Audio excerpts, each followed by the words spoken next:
Hello everyone, I'm Bo from Brutal Commentary, and today I'm going to be breaking down our next matchup for UFC Noche. In this one we have Claudio Puelies versus Joaquim Sliva. Puelies is 12-4 as a pro, 3-2 in his last 5, currently on a 2-fight skid. Before that was on a 5-fight win streak. Meanwhile, Sliva is 13-5 and 2-3 in his last 5. Been trading wins and losses as of recent. For Puelies, looking at his last 5, as I mentioned before, he was on a 5-fight win streak. Names including in his last 5 were Jordan Levitt, Chris, I'm going to butcher this name, Gasi Maktarev. If you see it on Tabology, you know the last name is a mouthful. And then Clay Guida. The last 2 of those were back-to-back knee bars. But then most recently, he's on a 2-fight skid, losing to Dan Hooker in a pretty poor showing. And then most recently, last February, losing to Viraz Siham. Meanwhile, Joaquim Sliva, as I mentioned before, he's been trading wins and losses as of recent. Got KO'd by Ricky Glenn, which, looking at it now is kind of not a good look. It's kind of shocking, got knocked out by that, but it's fighting. What are you going to do? Then beat Janet Ross via flying knee and just overall smashed him. Then lost to Arman Sarukian, but, no shame in that, and he did take it on short notice. His last win was Clay Guida in December of 2023, and in his most recent fight, last May, he lost a close decision to Jakar Close. That was at UFC 301. Overall, this fight's really tricky to pick because you have Puelies, who does one of the cardinal sins in modern MMA. He pulls guard. Now, he has very good jiu-jitsu, especially his leg entanglements. As I mentioned, he has back-to-back knee bar wins. But you never really like trusting a fighter who pulls guard. And I don't really want to say like he scoots his butt across the ring. It's so fucking degrading for me to say that, but he literally did it. He didn't against Dan Hooker.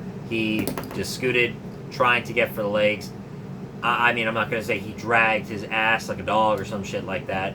That I'm not gonna degrade a fighter like that. It's not happening.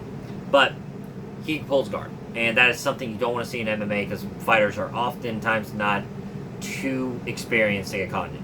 Meanwhile, Joaquim Sliva is a pretty good athlete. He's 36, which is a little worrisome in the lighter weight classes, but he's shown to still carry a lot of explosiveness, good power, and overall still the better athlete than most of his opposition. Now, granted, in some cases he gets caught, like he did Ricky Glenn or Arman Sarukian, just shows the levels to him. But in all fairness, he did hurt Sarukian in their fight. Thing I wonder, if Puelies is able to get this to the ground, does he win? Because I think he can. His positional awareness and scrambling abilities are very good. Like I said, submitting Clay Guida is impressive, even if Guida at the time was past his prime. Beating Jordan Levitt on the ground is certainly impressive, as Levitt is a pretty good grappler. And, for losing the Ziam fight, he had his moments, and it looked like his wrestling had improved. And I certainly think in this fight his wrestling might look better. I certainly hope so. He's been out since last February, and I would certainly hope that he would start improving his wrestling more as it goes well hand in hand with his skill set. But I do worry, if Sliva catches him with some big punches, he's going to hurt Puelies badly. And he has very good jiu-jitsu at times, very explosive jiu-jitsu to get either clamp-in submissions, I'm talking about Sliva, or explode out of bad positions. And one of the things that I wonder is he's never fought anyone who attacks the legs like Puelies, especially not in his last 5. And Puelies' leg entanglements are very good. Like I said, knee bars, pretty good. He goes for that. That's his main move. The big problem with that in MMA in comparison to jiu-jitsu is that when you're going for heel hooks, knee bars, toe picks, you name it, your face is totally exposed. And I'm telling you now, if Sliva is able to get out of those bad positions, he's just going to smash his head with ground and pound if he gets the chance. Still, though, I think I want to lean to Claudio Puelies simply due to the fact is I think his overall grappling is going to be better than Joaquim Silva in a lot of scrambles. I definitely see him getting ahead in a lot of the grappling exchanges. And while Silva will be dangerous on the feet, and I certainly see him catching Puelies in moments in this fight, I just think Puelies will be a bit of the smarter fighter in this aspect. Now, if he gets hurt and tries to come at me while he's on his back, then it's a detriment. He can lose.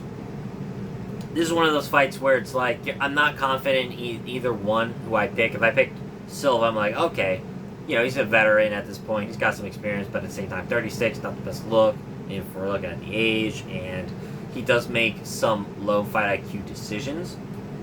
So that's also concerning. But either way, it's not a confident pick either way. But I lean towards Puelies' skill sets, and like I said, I think when it hits the ground, because I do expect this to hit the ground, I see his positional awareness being much better than Silva's, and I think he's going to be able to keep Silva on the ground. Odds for this fight, Puelies is a minus 120, Silva was a plus 100. At open, Puelies was a slight underdog at plus 15. Most recently, money has come in on the Puelies side. I can understand it. Like I said, the age of Silva is concerning, his fight IQ is concerning, and there are moments where he kind of just lays an egg and does not perform to the best of his abilities, like I said, with the Ricky Glenn fight as an example. So I am going to pick Claudio Puelies to win this fight. I think he can get the submission. It's not going to be easy. Now, Silva has some good submission defense in his own right, but he hasn't fought a submission specialist like Puelies in a while. So I'm definitely interested to see if he still has the good jiu-jitsu awareness to avoid some of the bad positions. But I think Puelies can get the submission on this. If not, that I also see it going to the scorecards. But my official prediction, I am going to go with Puelies via submission. But with that being said, if you enjoyed the video, like, comment, and subscribe. I'd like to hear your thoughts on the matchup overall. Next up, we will have Jose Mendia versus Dusko Todorovic. But until then, I've been Bo from Brutal Commentary. I thank you all for listening. Take care.